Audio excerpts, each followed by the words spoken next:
and of Green Gables. Chapter 33. The Hotel Concert. "Put on your white organdy, by all means," Anne advised Diana decidedly. They were together in the east gable chamber. Outside it was only twilight, a lovely yellowish-green twilight with a clear blue cloudless sky. A big round moon, slowly deepening from her pallid luster into burnished silver, hung over the haunted wood. The air was full of sweet summer sounds, sleepy birds twittering, freakish breezes, faraway voices and laughter. But in Anne's room the blind was drawn and the lamp lighted, for an important toilet was being made.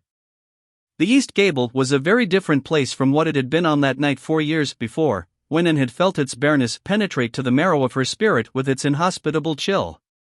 Changes had crept in, Marilla conniving at them resignedly, until it was as sweet and dainty a nest as a young girl could desire. The velvet carpet with the pink roses and the pink silk curtains of Anne's early visions had certainly never materialized, but her dreams had kept pace with her growth, and it is not probable she lamented them. The floor was covered with a pretty matting, and the curtains that softened the high window and fluttered in the vagrant breezes were of pale green art muslin. The walls, hung not with gold and silver brocade tapestry, but with a dainty apple blossom paper, were adorned with a few good pictures given Anne by Mrs. Allen. Miss Stacy's photograph occupied the place of honor, and Anne made a sentimental point of keeping fresh flowers on the bracket under it. Tonight a spike of white lilies faintly perfumed the room like the dream of a fragrance. There was no mahogany furniture, but there was a white-painted bookcase filled with books, a cushioned wicker rocker, a toilet table befrilled with white muslin, a quaint, gilt-framed mirror with chubby pink cupids and purple grapes painted over its arched top, that used to hang in the spare room, and a low white bed.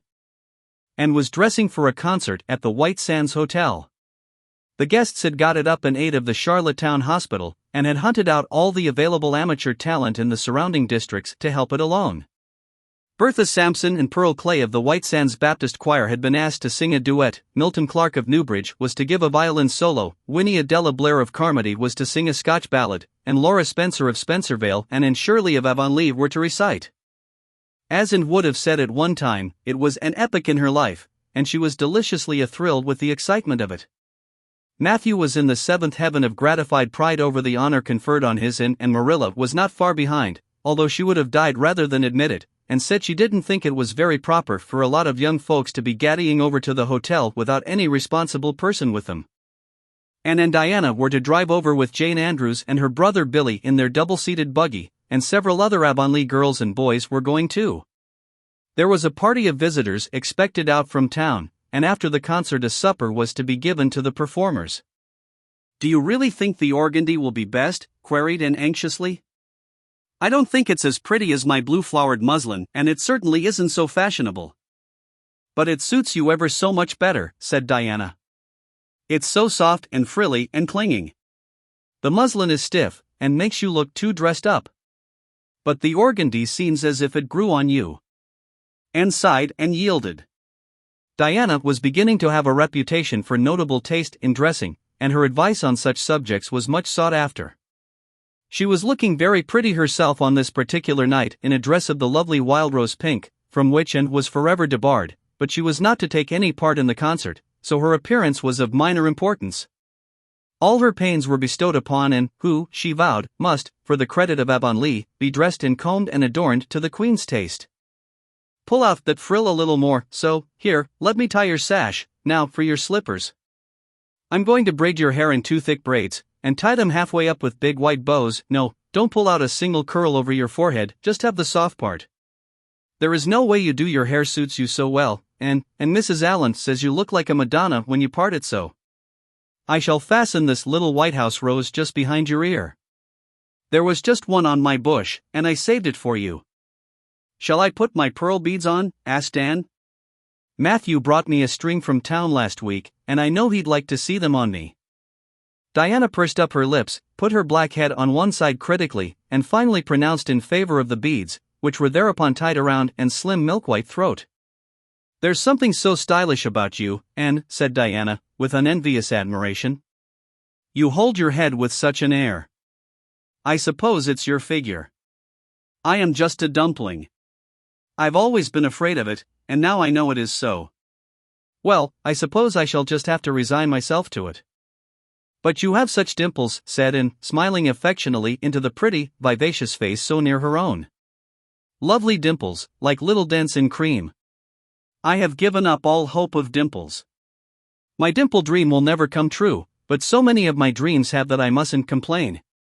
Am I all ready now?" "All ready," assured Diana, as Marilla appeared in the doorway, a gaunt figure with grayer hair than of yore and no fewer angles, but with a much softer face. "Come right in and look at our elocutionist, Marilla. Doesn't she look lovely?" Marilla emitted a sound between a sniff and a grunt. "She looks neat and proper. I like that way of fixing her hair. But I expect she'll ruin that dress driving over there in the dust and do with it, and it looks most too thin for these damp nights. Organdy's the most unserviceable stuff in the world anyhow, and I told Matthew so when he got it. But there is no use in saying anything to Matthew nowadays. Time was when he would take my advice, but now he just buys things for Anne regardless, and the clerks at Carmody know they can palm anything off on him. Just let them tell him a thing is pretty and fashionable, and Matthew plunks his money down for it. Mind you keep your skirt clear of the wheel, Anne, and put your warm jacket on." Then Marilla stalked downstairs, thinking proudly how sweet Anne looked, with that one moonbeam from the forehead to the crown, and regretting that she could not go to the concert herself to hear her girl recite. "I wonder if it is too damp for my dress," said Anne anxiously. "Not a bit of it," said Diana, pulling up the window blind. "It's a perfect night, and there won't be any dew. Look at the moonlight. I'm so glad my window looks east into the sun rising," said Anne, going over to Diana. "It's so splendid to see the morning coming up over those long hills and glowing through those sharp fir tops. It's new every morning, and I feel as if I washed my very soul in that bath of earliest sunshine. Oh, Diana, I love this little room so dearly. I don't know how I'll get along without it when I go to town next month." "Don't speak of your going away tonight," begged Diana. "I don't want to think of it, it makes me so miserable, and I do want to have a good time this evening." "What are you going to recite, Anne? And are you nervous?" "Not a bit. I've recited so often in public I don't mind at all now. I've decided to give the Maiden's Vow. It's so pathetic. Laura Spencer is going to give a comic recitation, but I'd rather make people cry than laugh." "What will you recite if they encore you?" "They won't dream of encoring me," scoffed Anne, who was not without her own secret hopes that they would, and already visioned herself telling Matthew all about it at the next morning's breakfast table. "There are Billy and Jane now, I hear the wheels. Come on." Billy Andrews insisted that Anne should ride on the front seat with him, so she unwillingly climbed up. She would have much preferred to sit back with the girls, where she could have laughed and chattered to her heart's content. There was not much of either laughter or chatter in Billy.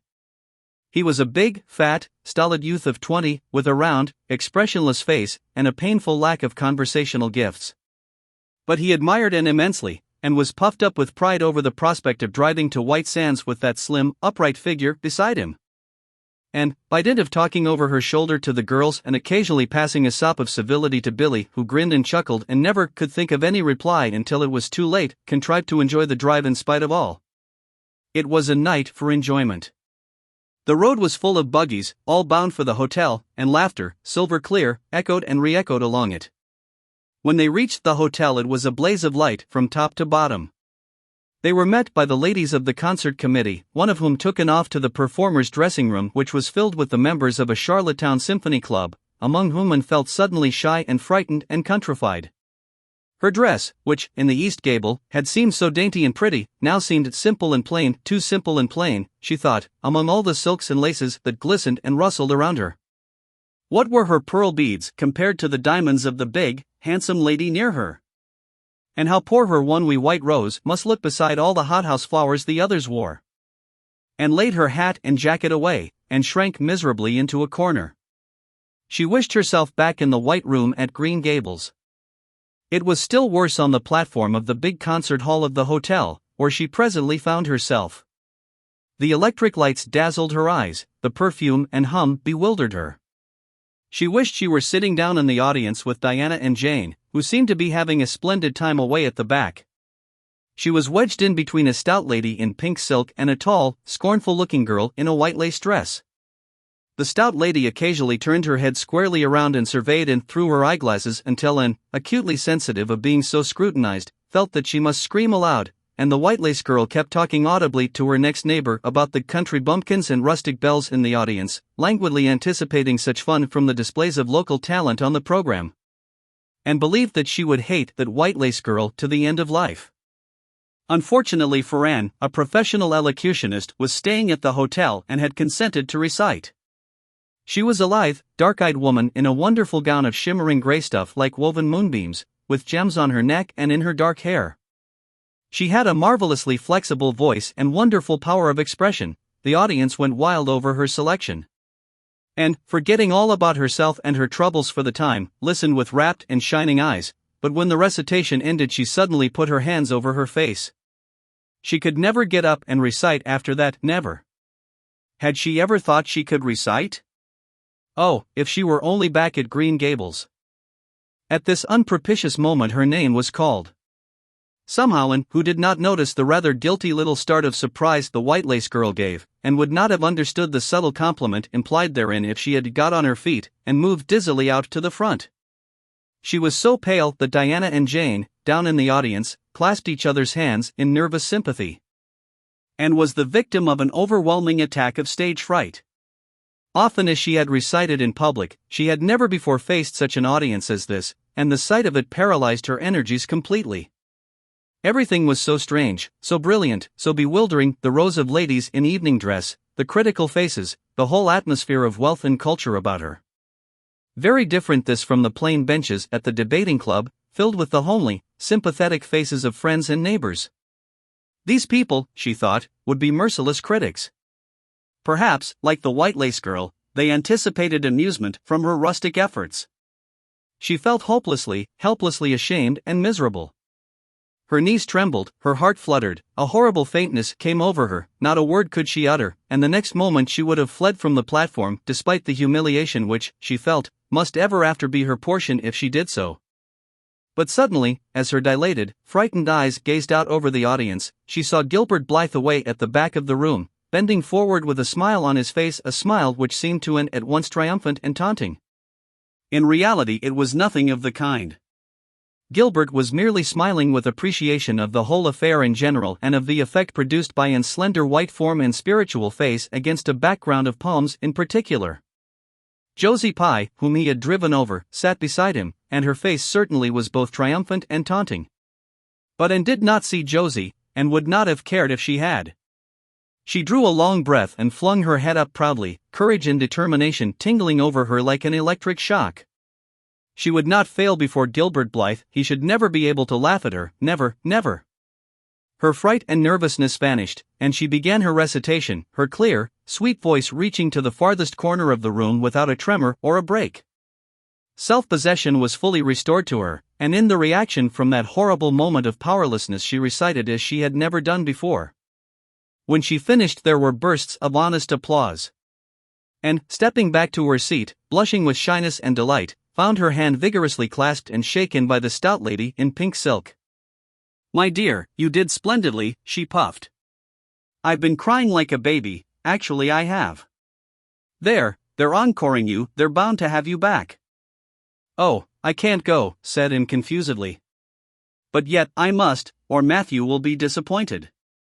He said they would encore me." "Then don't disappoint Matthew," said the pink lady, laughing. Smiling, blushing, limpid-eyed, and tripped back and gave a quaint, funny little selection that captivated her audience still further. The rest of the evening was quite a little triumph for her. When the concert was over, the stout, pink lady, who was the wife of an American millionaire, took her under her wing, and introduced her to everybody, and everybody was very nice to her.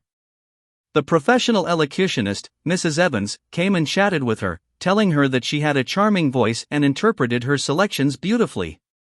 Even the white lace girl paid her a languid little compliment. They had supper in the big, beautifully decorated dining room. Diana and Jane were invited to partake of this, also, since they had come with Anne, but Billy was nowhere to be found, having decamped in mortal fear of some such invitation. He was in waiting for them, with the team, however, when it was all over, and the three girls came merrily out into the calm, white moonshine radiance. And breathed deeply, and looked into the clear sky beyond the dark boughs of the firs. Oh, it was good to be out again in the purity and silence of the night. How great and still and wonderful everything was, with the murmur of the sea sounding through it and the darkling cliffs beyond like grim giants guarding enchanted coasts. Hasn't it been a perfectly splendid time, sighed Jane, as they drove away. I just wish I was a rich American and could spend my summer at a hotel and wear jewels and low-neck dresses and have ice cream and chicken salad every blessed day. I'm sure it would be ever so much more fun than teaching school. Anne, your recitation was simply great, although I thought at first you were never going to begin. I think it was better than Mrs. Evans's. Oh, no, don't say things like that, Jane said in quickly, because it sounds silly. It couldn't be better than Mrs. Evans's, you know, for she is a professional, and I'm only a schoolgirl, with a little knack of reciting. I'm quite satisfied if the people just liked mine pretty well. I've a compliment for you, Anne, said Diana. At least I think it must be a compliment because of the tone he said it in. Part of it was anyhow. There was an American sitting behind Jane and me, such a romantic-looking man, with coal-black hair and eyes. Josie Pye says he is a distinguished artist, and that her mother's cousin in Boston is married to a man that used to go to school with him. Well, we heard him say, didn't we, Jane, who is that girl on the platform with the splendid Titian hair? She has a face I should like to paint. There now, Anne. But what does Titian hair mean? Being interpreted it means plain red, I guess, laughed Anne. Titian was a very famous artist who liked to paint red-haired women. Did you see all the diamonds those ladies wore, sighed Jane? They were simply dazzling. Wouldn't you just love to be rich, girls? We are rich, said Anne staunchly.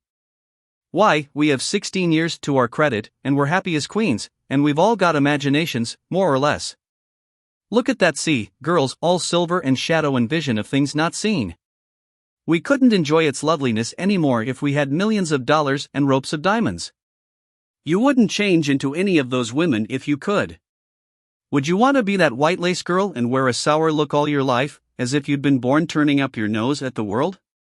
Or the pink lady, kind and nice as she is, so stout and short that you'd really no figure at all? Or even Mrs. Evans, with that sad, sad look in her eyes? She must have been dreadfully unhappy sometime to have such a look. You know you wouldn't, Jane Andrews.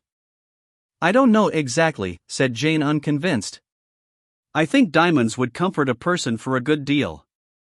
Well, I don't want to be anyone but myself, even if I go uncomforted by diamonds all my life, declared Anne. I'm quite content to be in of Green Gables, with my string of pearl beads. I know Matthew gave me as much love with them as ever went with Madame the Pink Lady's jewels.